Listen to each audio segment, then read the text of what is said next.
In my previous life, I was a nobody who made it big. By pure luck, I picked up the elite university recommendation spot that a rich heir from a powerful family didn't want, the one to Peking University. After graduation, I even married a beautiful and wealthy woman, and reached the peak of my life. A poor boy from the countryside turned overnight into a domineering CEO. At 28, I made all the right choices at every turning point that could change my destiny. But when I woke up, I was back to being 18 again. Before I could react, lines of bullet comments suddenly appeared before my eyes. The male lead's life is so good, he stole what originally belonged to the male supporting role. In his previous life, the male supporting role must have gone insane. He lost his recommendation to Peking University and even pushed away his childhood sweetheart, the girl who had loved him since they were kids, giving her to the male lead. He completely ruined a perfect hand of cards. In the end, his family went bankrupt, fell deep into debt, and even his own child wasn't his biological son. Now that he's reborn, this time,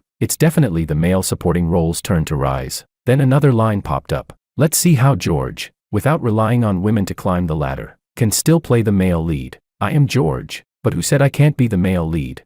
Those who only try to make amends after losing someone have already lost from the very beginning. Chapter 01. I opened my eyes in a daze, and met the ecstatic gaze of my desk mate, Makoto. He jumped up, bolted out of the back door of the classroom, and ran to the neighboring class shouting for Willow, the woman who, in my past life, became my wife. He pulled her into his arms and confessed passionately, "Willow, this time, I'll never lose you again." Willow froze for a moment, her face lighting up with disbelief and joy. Her eyes reddened instantly. She hugged Makoto tightly and nodded softly. More bullet comments appeared again before me. George is just a thief. We refuse to recognize this kind of protagonist. Thank goodness young Master Ito has awakened. This time, he's taking back his own life. And then came another. Now that's more like it. A rich heir should be with a rich heiress. Why should a countryside nobody like George get the loser turns winner storyline? I hate those male fantasy plots where, with my virtuous wife's grace, I soared to the heights of ambition. In return, I showered her with gold beyond measure. He's just a social climber simp, riding on a woman's back to success. The heroine isn't running a charity office,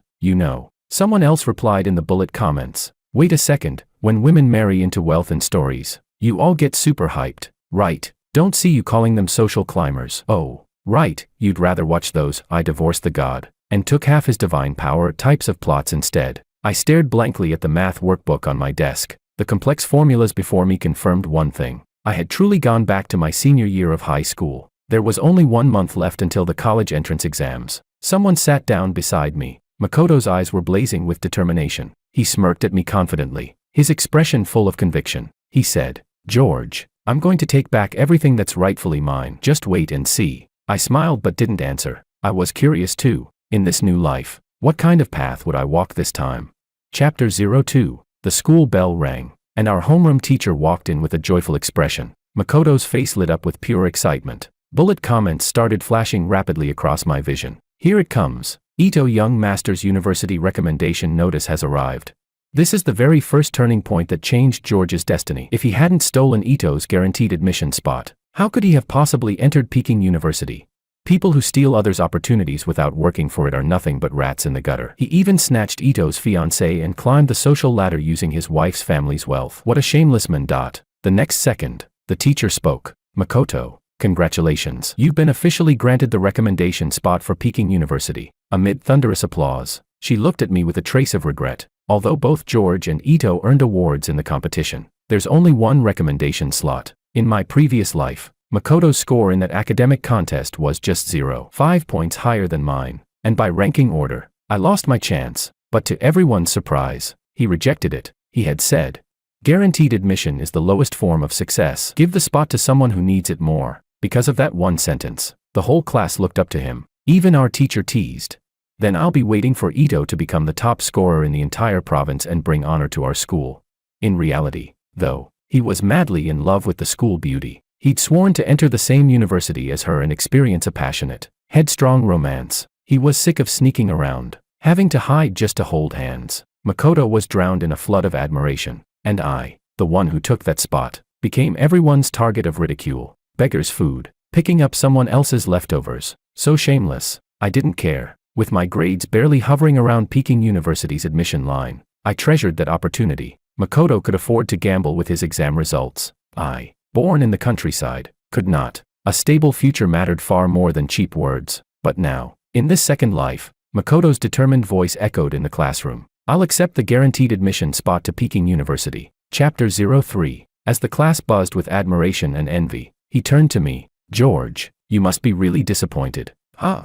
Bullet comments appeared again. Of course he is. George's teeth are probably grinding to dust. This recommendation spot feels so satisfying to watch. Just imagining Ito dumping that pretentious coquette and going to the same university as the heroine feels great. Makoto took a deep breath. His hands trembled with excitement, as if the feeling of rebirth had finally sunk in. He smiled and said, "Sorry about that. This recommendation spot belongs to me." I gave him a calm smile. "Congratulations." Then, 10 years, from 18 to 28 in my last life, I fought tooth and nail in the Lu group, pushing through countless obstacles, securing deals after deals, and finally earning the approval and respect of Mr. Lu. Meanwhile, Makoto was busy playing games of love and pride, eloping with his girlfriend just to prove a point. What I had over him wasn't just 10 years of experience, it was judgment, composure, and the courage to face challenges head-on. A college entrance exam.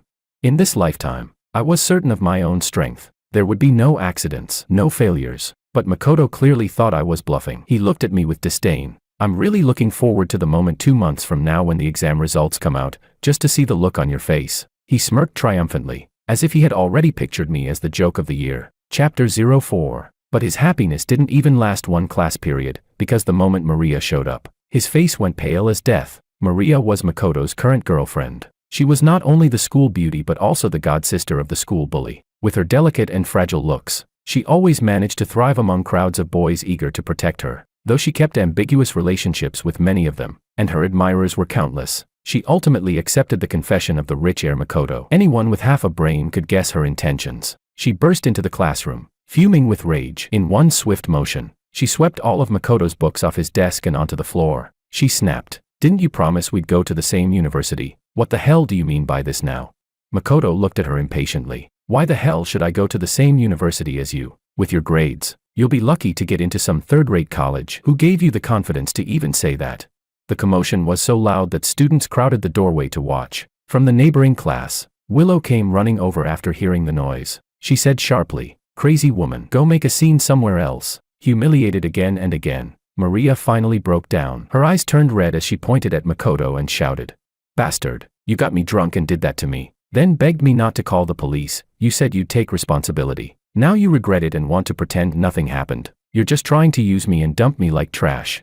She gritted her teeth and turned to Willow. "And you actually like this piece of garbage? Figures, the two of you make a perfect pair of scum." Makoto stood up, shielding Willow behind him. His voice trembled with fury. "Don't you dare spout nonsense. It was your brother who set me up. You booked the hotel room yourself. You threw yourself into my arms, saying you wanted to give me your first time. Stop pretending to be some pure virgin. And what did I even do? Your brother barged in right after we entered the room and threatened to call the cops. Anyone with eyes could see it was a trap." Makoto was shaking with anger. Then suddenly, realization struck him. He pointed straight at me. "It's you, isn't it? You couldn't get my recommendation spot, so you brought her here to threaten me, trying to ruin my reputation. George, you're disgusting. You two are just scheming snakes trying to steal everything that's mine."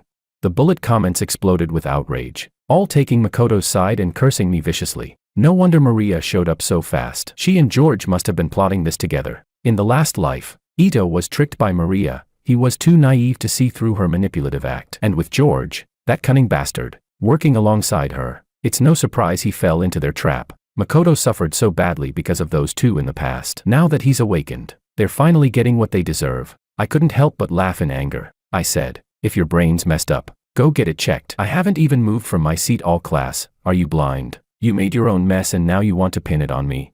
The classmates around us looked at each other, nodding in agreement. Makoto's face turned crimson. He couldn't utter a single word. Maria ran out of the classroom crying, leaving a total mess behind. Since I was his desk mate, my books were scattered across the floor too. I silently bent down to pick them up, and just then, found myself face to face with Willow, who was also crouching down. Chapter 05. Our eyes met, and for a split second, it felt like yesterday. Just a moment ago, she was my wife, calling my name softly in bed. We'd been married for 5 years, even planning to have a child together, though it never came to be. Then I woke up, and suddenly I was 18 again. The girl in front of me was no longer the woman I knew. 18-year-old Willow had nothing to do with George, yet at this very moment, She looked at me with a hint of surprise. She pressed her lips together and asked, "Have we met before?" I froze for a second. During all 3 years of high school, I had buried myself in study, never interacting with her. Even this semester, though I sat next to Makoto, he was always busy dating Maria, and barely even acknowledged Willow. So how could she suddenly ask something like that? I was just about to reply when Makoto, looking visibly anxious, shoved me aside and stepped in front of Willow. He said, "Willow, you're overthinking it. He's just some countryside nobody. How could he possibly have crossed paths with us?" Willow hesitated, then finally nodded. "Sorry, I must have mistaken you for someone else." She handed me a notebook filled with her incorrect answers. On one page was the hardest question from the national competition, now covered in dense formulas written by me. Willow looked at me with surprise. "You actually solved it. Can I take a look at your method?"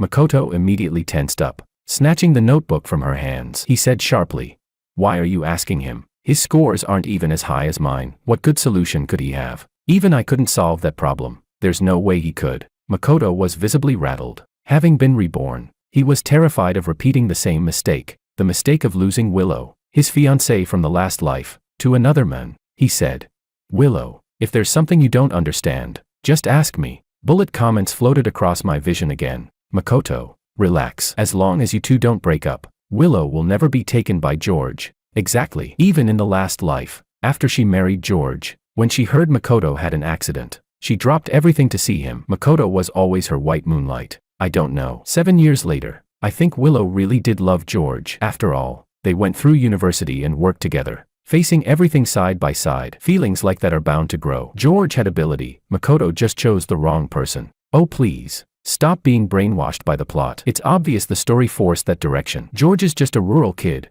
How could he ever compare to Makoto? Who knows? Maybe he only got close to Willow to climb the ladder. Not good enough for Willow. It wasn't the first time I'd heard those words. Back in university, when Willow and I started dating, even our professor said we looked like a perfect match, a talented man and a beautiful woman. But no one ever said we were meant to be together, let alone fit for marriage. Because while Willow's casual outfits cost more than an average person's monthly salary, I was still wearing the same pair of sneakers that had faded from being washed too many times. Class divides, a gap that ordinary people might spend their entire lives trying, and failing, to cross. Chapter 06. During the following month, Makoto went to Willow's class every single day, but wherever I appeared, he would make sure to drag her away, never letting us meet. Her unusual behavior that day had clearly shaken him. Time flew by, and soon, the college entrance exam arrived right on schedule. Everyone hurried through the halls, clutching last-minute study sheets, trying to cram every bit of knowledge they could. I,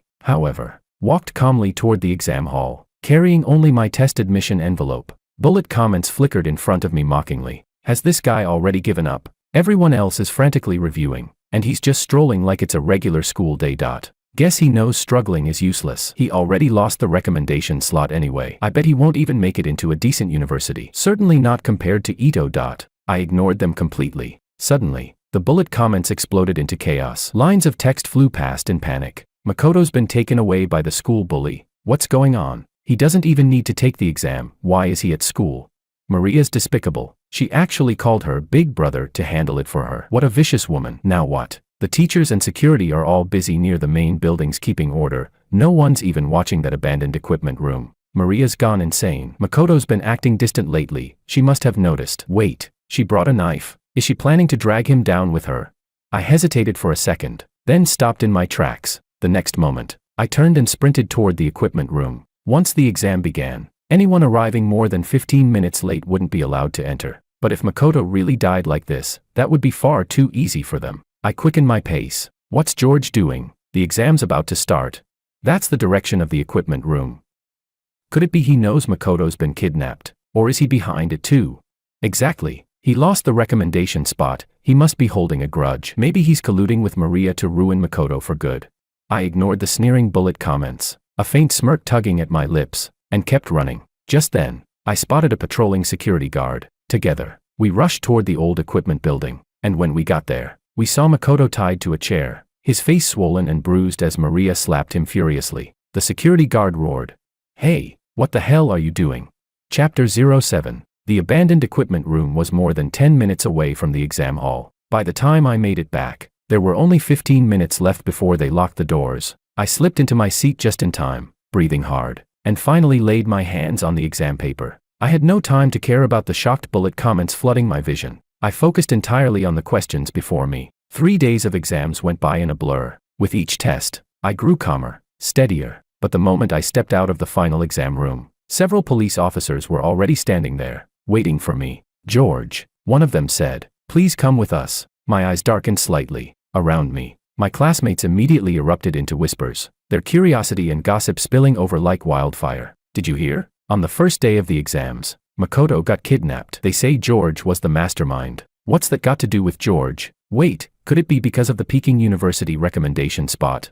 George is disgusting. Makoto gets in trouble, and the slot goes to him." Typical. Poor people are cunning. Rich people are kind. I was only transferred to this school in my senior year, a special admission after the school paid a 100,000 yuan scholarship, hoping I could bring them glory by getting into Peking University. That entire 100,000 was taken by my father to pay off his gambling debts. Every month, he'd ride the train into the city just to collect most of my student stipend. Everyone in school knew I was the country bumpkin with a crude, useless father. No one wanted to get close to me. The bullet comments buzzed with cruel excitement, waiting to see me fall. I assent this poetic justice, fresh out of high school and already heading to prison. He looked so serious during the exams. Maybe he could have made it into a good university. What a pity, he brought it on himself. But a few others tried to defend me. "Hold up. Don't jump to conclusions. George doesn't seem like that kind of person. What if it's just a misunderstanding?" Their scattered voices of support were quickly drowned out by a flood of venomous accusations. I frowned, trying to think of a way to clear my name.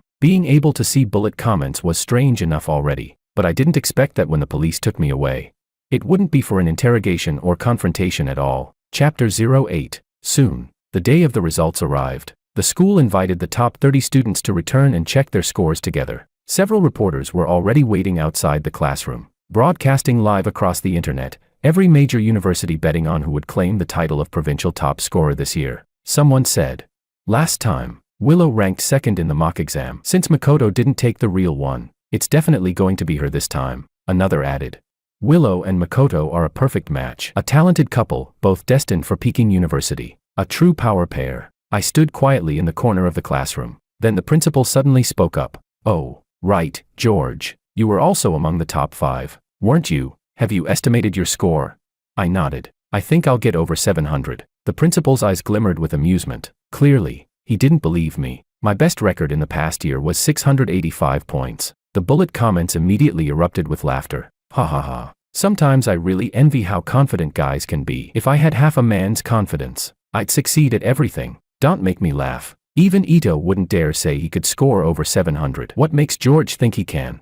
The principal began checking scores from the top 30 students, one by one. The tension in the room grew thicker with each keystroke. Reporters' cameras clicked non-stop, filling the silence with flashes and excitement. Finally, it was time for the top 5. Just as the principal was about to type in my exam number, a phone call came through from the university admissions office. A call at this timing could mean only one thing: a university was trying to claim a top student before anyone else. The principal's entire face flushed red with excitement. "If our school actually produces the provincial top scorer," he declared proudly, "I'll treat every single person here to a grand feast and hand out extra scholarships. Everyone who witnesses it gets a share."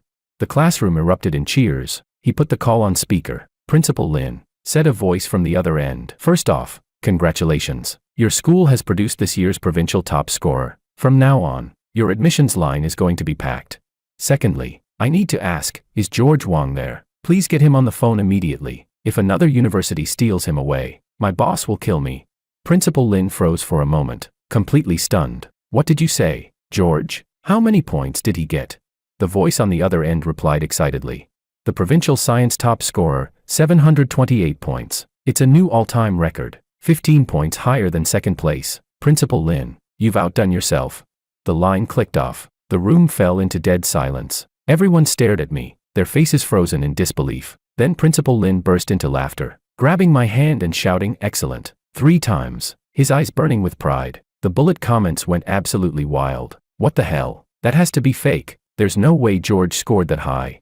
Stop lying. I saw him in the exam hall myself. He was writing seriously the whole time." Is it really that hard to admit that the former male lead actually has talent? "Oh please, you simp for George too much." "So what if he's the top scorer? He's still headed for jail. He injured poor Makoto so badly. Let's see him rot behind bars." Are you people even listening to yourselves? Your left and right brains are having a fistfight. Just then, a commotion broke out outside the classroom door. 2 police officers stepped inside. Chapter 09. In full view of the crowd, one of the police officers stepped forward, and in his hands was a red silk banner embroidered with gold letters. He handed it to me and said, "We're here on behalf of student Makoto to thank you, George Wong, for your act of bravery." The room went dead silent. All the people who had been whispering and gossiping a minute ago now looked utterly embarrassed. I accepted the banner with both hands and said quietly, "Thank you." The reporters, who had been filming the live reveal of the provincial top scorer, suddenly erupted with excitement. They hadn't expected this twist. Not only did they get the top scorer reveal, but also a police commendation ceremony. This was front-page headline material. Just then, my phone vibrated. 2 new messages from Makoto popped up. "You saved my life this time. Let's consider the past between us cleared, but my woman will never be yours again. From today on, I don't ever want to see you in front of me." The bullet comments flooded in instantly. As expected from a rich heir raised with elite education, even after George stole everything from him in his past life, Ito doesn't hold grudges and even helps clear his name. Honestly, George is pretty lucky. Being provincial top scorer would be enough glory for most people, but he even got a police banner thanks to Ito.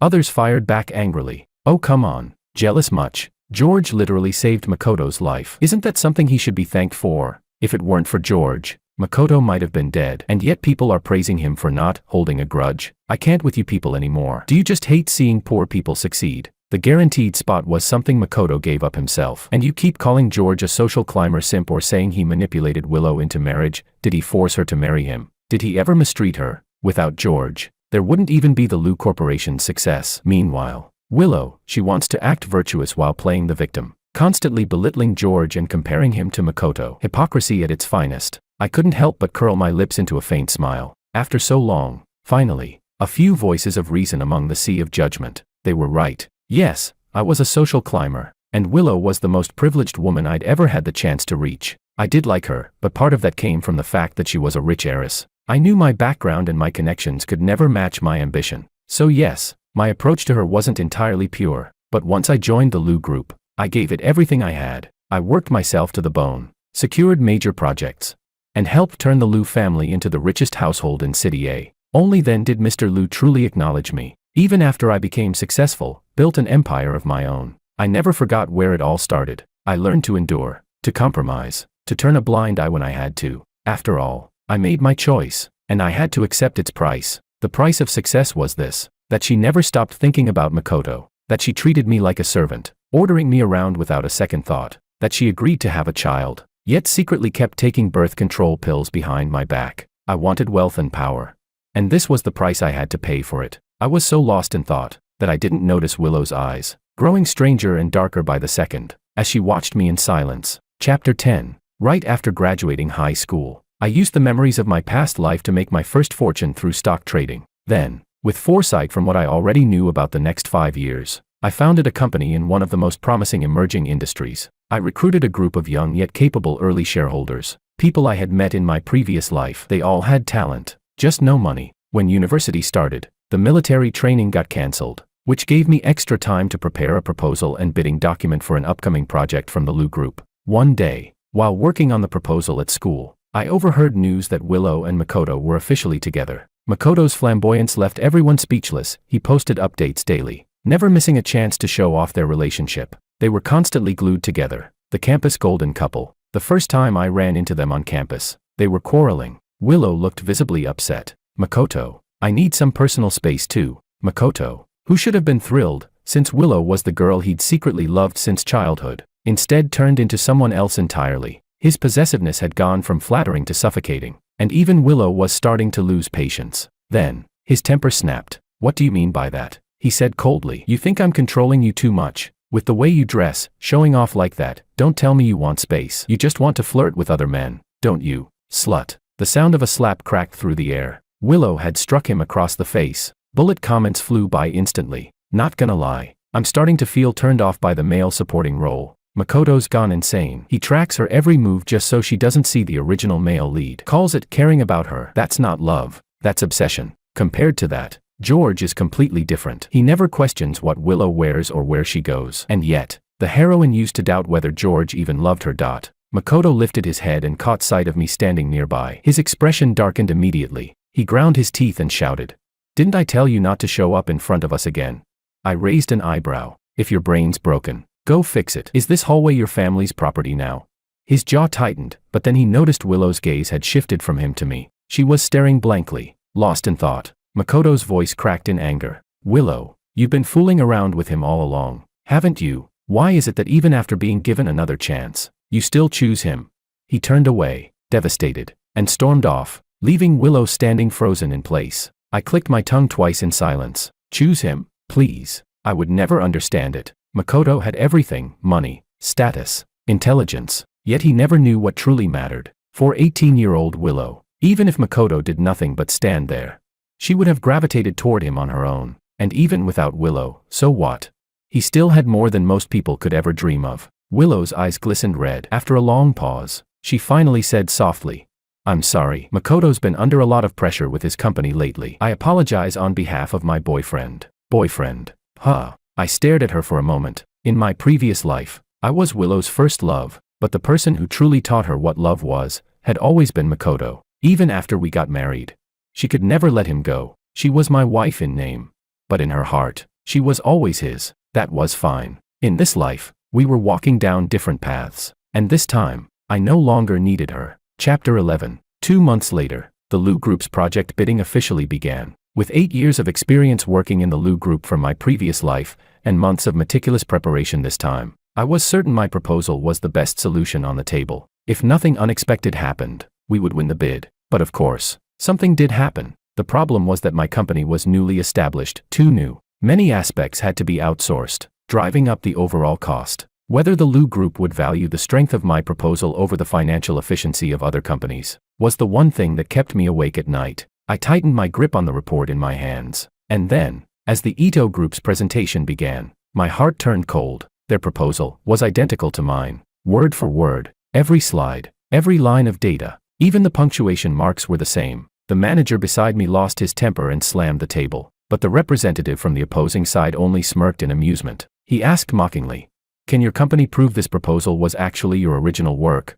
I stared at the PowerPoint on the screen. Not a single change from the one I'd created. A bitter laugh escaped my lips. Makoto? Impossible. In the previous life, he hadn't even entered the Ito Group. After failing to graduate properly from a third-tier university, he'd wandered around until the Ito Corporation collapsed. He'd never even gotten close to Lu Group projects. And yet, the only way this could have happened was if someone from my own team leaked it. A thin layer of sweat formed on my palms. Losing the project wasn't the real issue, but being branded as a plagiarist in the industry would destroy our company's reputation before it had even started. Due to the plagiarism dispute, the bidding process was immediately suspended. I walked out of the Lu Group building, my mind heavy, and a black luxury car stopped in front of me. The window rolled down. It was Makoto. I met his gaze, my expression cold. "Was it you?" He shrugged casually. "Don't blame me, your secretary couldn't resist temptation." I clenched my jaw. He frowned slightly, then added, "George, of all the places you could have gone, why Lu Group?" A faint trace of guilt flashed across his face, but only for a second before it vanished completely. He sighed. "Hey, don't take it personally. I just don't want to repeat my past mistakes. I'm only taking back what was originally mine." The bullet comments burst into chaos. He didn't have a choice, did he? It's self-preservation, not malice. He didn't really do anything wrong. Honestly, I feel bad for Makoto. He used to be a rich heir, had everything in the palm of his hand. Then one downfall and he lost it all. Turned from rich to ruined. No wonder he's desperate. No wonder he's broken. It's all George's fault. If not for him, Makoto's life would have stayed perfect. Another comment snapped back. "Are you people brain dead? How is stealing someone's work not wrong? You call George a thief, but isn't Makoto the real one here? And please, stop with that poor rich boy pity act. Instead of fixing Ito Group's internal problems, he thinks marrying into Lu Group is the only way to avoid bankruptcy. You're the same ones who mocked George for relying on women. Well, guess what? Makoto's doing the exact same thing. Hypocrisy much? I'm with George this time. I've seen him working every night till 1 or 2 a.m. these past 4 months. And what's Makoto doing? Using stolen work and acting righteous. Even Willow can't save him from this one. Just when I thought there was no turning point left, Willow appeared before me, alone. Chapter 12. The moment I saw her, I knew. Willow had been reborn too. Her eyes, those were not the eyes of an 18-year-old girl. They were the eyes of a woman who had lived another 10 years. Her voice trembled as she said, "Darling, why didn't you come to find me? You came back too, didn't you? That proposal, I know it was yours. You're the only one capable of making it." Her expression softened with emotion, her lips quivering. Maybe it was because just moments ago, in her last memory, we had still been entangled, husband and wife. If I said I felt nothing for her, that would be a lie. But the truth was, whatever remained between us wasn't enough for me to throw away my pride. To chase after her shamelessly all over again. Because no matter what life it was, past or present, the one she truly thought about in her heart had always been Makoto. In my previous life, I had confronted her about it once. And what had she said? "You already married me. What more do you want? I just see him as a brother." To me, she was always condescending, cold, distant. But to Makoto, she would soften, become the gentle woman I could never reach. For Makoto, she missed our wedding anniversary. For Makoto, she left me burning with a fever in the hospital just to cook porridge for him. I knew she never cheated. She kept her distance, never crossed physical boundaries. But Makoto was her white moonlight, the unreachable ideal she'd buried in her heart. In my last life, I endured it, because I owed the Liu family too much, because marrying Willow had been the perfect equation, the optimal solution for a man like me. She was right, I already had her, money, and status. What more could I ask for? Why should I complain? But in this life, I said, calmly, because I don't need you anymore. This time, I had the strength to succeed on my own. I didn't need her name, her family, her shadow. Yes, I wasn't a nobleman, but neither was she innocent. I gestured toward Makoto, who was running up behind her in panic. Almost forgot. I added with a faint smile, "Congratulations, you got what you always wanted. I wish you both a lifetime of happiness." Willow's face tightened, her brows furrowing in disbelief. She had thought we were still the same as before, that this was just another of our petty arguments, something that would blow over soon. "George, you've changed," she said, her voice rising with hurt. "You were never like this before. Why say things just to hurt me?" Then she took a breath and added, "If you're ready to talk, I can speak to my father about the plagiarism issue." I let out a short laugh as I watched her and Makoto walk away together. If she really wanted to, she could have gone straight to Mr. Liu and fixed everything herself. But no, she was still waiting for me to lower my head first. Besides, had she forgotten she already had a boyfriend? Chapter 13. 2 days ago, the Anna Corporation took the initiative to contact me, offering a huge sum to buy my proposal. Anna Su, 22 years old, heir to the Anna Group, known for being ruthless and calculating. The infamous Poison Rose. In my previous life, I had heard plenty of rumors about her. She said, "From what I know about the Ito Corporation, there's no way they could pull off a plan like this." Then she added, "So, Mr. Wang, what do you think? At this point, no one but me can help you. Are you sure you don't want to reconsider?" 2 days later, I dialed her number again. I asked, "Miss Anna, are you interested in a collaboration?" Selling the proposal was out of the question. It was the collective effort of everyone in our startup. But if Anna Corporation was willing to collaborate, it could not only compensate for the weaknesses of our young company but also push the plan even further with Anna Group's existing resources. I clenched my jaw and said, "We're willing to show our utmost sincerity. Within 2 years, we can increase the net profit of Anna Group's biotech products by 20%. Anna curved her lips into a faint smile, a glimmer of intrigue flashing in her eyes. She said, "Mr. Wang, just as I expected, you really are a rare talent." Chapter 14. From that day on, my life revolved around school, our company, and the Anna Group. Because my grades were outstanding, I was exempted from several public and non-essential courses. Although, truth be told, some money was involved in that arrangement. Anna somehow managed to smooth things over. Now, the company that was officially cooperating with the Liu Corporation bore Anna's name, and I had become the chief planner of Anna Group's cooperation project. For a startup, being too flashy is rarely a good thing. Yet, because of that, Anna began to boss me around, telling me to do this and that, such as attending banquets. When she stepped out of the fitting room wearing a custom French-style cinched dress, I deliberately acted astonished, thinking to myself, she thinks she's using me as free labor, but in truth, I just want to use her as my stepping stone into the business world. Later that year, I had a new project and planned to attract some investors. She narrowed her eyes, gave a faint hum, and said, "Approved." The business banquet was hosted by the Liu family. As Anna entered the grand hall holding my arm, the first thing I saw was Willow's incredulous expression. She grabbed my arm, pulling me aside with a dark expression. "What are you doing? How could you come to the banquet with another woman? You're my husband." I yanked my hand back and sneered. I said, "Don't be ridiculous. I'm single now. And besides, aren't you here with another man?" I gestured toward Makoto, who was chatting with some guests. Willow seemed to relax a little. She bit her lip and whispered, Darling, you misunderstood. You know the Ito Corporation hasn't been doing well lately. I just wanted Makoto to meet a few people who might help us. Once the banquet's over, I'll tell him to leave. I sighed. Losing all patience, I said. Willow, stop pretending. Chapter 15. She froze on the spot, staring at me in disbelief. Biting her lip, she asked, "What do you mean by that?"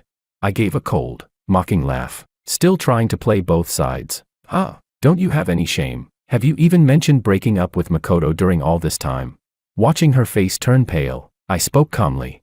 "A woman who's once been protected by a lion could never fall in love with a stray dog. That's what you told me on the day we got married. Of course, I don't blame you. After all, my reason for marrying you in the first place wasn't exactly pure either. Since we've both been given another chance, isn't living a different life what you wanted?" Suddenly, someone slipped her arm through mine. Anna leaned her head lightly against my shoulder, complaining softly. "What are you doing? Running off to chat with your ex in public and leaving your date behind? Don't you think that's a bit rude?" I sighed, smoothing the wrinkle she'd made on my shirt collar. "You've got it wrong," I said evenly. "She's just our current employer at most. Other than being old classmates, there's nothing between us." Willow's face flushed scarlet. Her usual graceful composure completely shattered. She shouted, "What's your relationship with her?" The Anna Group was the Liu family's biggest rival for future expansion. In my previous life, if it hadn't been for me, Liu Corporation would have already fallen behind Anna Group. Anna blinked playfully and said, "What relationship? I'm Gio's bedmate." Then she poked my arm and added with a teasing smile, "Gio, when are you going to make it official with me?" I rolled my eyes and replied, "You're too old. I'm a very loyal man, only date 18-year-olds. Anna's smile instantly froze, her expression turning from amused to flustered anger. "George, are you looking down on me? How would you know if you've never tried?" As Anna and I bickered our way out, Willow's face had turned completely dark. Chapter 16. When I walked out of the restroom, I ran into Makoto. His eyes were bloodshot as he said, "George, let me tell you a secret. Your rebirth, it was something I exchanged with the system at the cost of 10 years of my life. I just wanted you to see it with your own eyes, how I, given a second life, would take back everything that was originally mine." I froze for a moment. That I truly hadn't known. His gaze shifted, from hatred to desolation. He continued, "I wanted you to watch yourself fall from heaven to hell, to taste the pain I went through in my previous life. But why is it that, even after being reborn, you still live better than me? Why does Willow still care about you? What makes you the male lead while I'm fated to be the male supporting role? I was born into wealth, an heir to a powerful family. I could have any woman I wanted, but Maria was the first one to keep me on a leash, and I thought I'd finally found true love. I personally pushed Willow away for her, only to realize later that all Maria ever wanted was my money. Do you know how hopeless I felt when Ito Corporation went bankrupt? When Maria filed for divorce and told me the child wasn't mine? Do you know how much I regretted it when I went back to find Willow, only to hear that you two were getting married? Then, out of nowhere, the bullet comments reappeared on the screen. Holy crap, plot twist of the century. George is also reborn, or was Makoto behind it all? This is insane. He literally ruined himself just to drag someone else down. I'm speechless. I supported Makoto all this time, but now it turns out he's done nothing but wallow in self-pity. I thought it was going to be a redemption arc for the male supporting role, but no matter how many times the story resets, the male lead is still the male lead. And another comment read, "There's a reason he's the protagonist. He's always known exactly what he wants. Love and drama mean nothing to him." I take back all the criticism I gave him before. I looked at Makoto and said seriously, "Even after living again, you still don't get it." He frowned. "Don't get what?" I replied. "You don't know how to live in the present. You're always trapped in the past. You've forgotten who you are, the heir of the Ito Corporation, a guaranteed student at Peking University, and most importantly, you don't understand, being the male lead is not a title given by the audience or by others. It's something you give yourself. You become the protagonist of your own story. With that kind of mindset, no matter how many chances you get, you'll always end up as a side character in someone else's life." As he stood there stunned, for the first time, I sincerely felt grateful to him. I said, "Makoto, thank you for giving me the chance to become who I am now. I prefer this version of myself, one defined by my own choices, far more than the so-called male lead I was in the last life." Chapter 17. Half a year later, the company gradually found its footing and began expanding rapidly. Willow eventually broke up with Makoto. Every now and then, she would show up in front of me, trying to remind me of her presence, trying to rekindle what we once had. I said to her, "To be honest, looking back now, half of what I liked about you was your face. The other half was your figure, which, I'll admit, was decent for your age, and, most importantly, the Liu family's resources. Then I pointed toward Anna and continued. But now, I've got a beauty by my side. If I keep working hard, maybe in a few years I'll even be able to replace the Liu family's position. Sure, she's a bit older, but at least we're equals. She doesn't yell at me like you used to, right? I shook my head regretfully and said, on the whole, you still don't quite measure up. Willow bit her lip and said, George, we've been married for 5 years. We're about to have a child. Why would you say something like that? Anna couldn't take it anymore. She grabbed her phone and called security. So annoying. There's a crazy woman here claiming she's having my husband's baby. How shameless. Get her out of here. I reached out and stopped her. I said, did I ever let you take the throne, that you dare call me husband? Anna's expression immediately changed. She leaned toward me pitifully and murmured, didn't you promise to give me a chance? Gio, you lied to me. Expressionless, I pushed her away and teased. I told you, I'm a very loyal man. I only go for 18-year-olds. Anna gritted her teeth, glaring at me with wounded pride. Then she called her secretary in and said, starting today, schedule a weekly skin treatment for me and renew my gym membership for another 50 years. I couldn't help but laugh. No one helped me climb to success. I walked through the snow myself to reach the peak. Just as some women say, never suffer hardship alongside a man. Well, I could say the same, never grow old alongside a woman. Now, I have no wife weighing me down, only freedom, power, wealth, and time. And somehow, I've even gotten 10 years younger. This is what it truly means to live like the protagonist.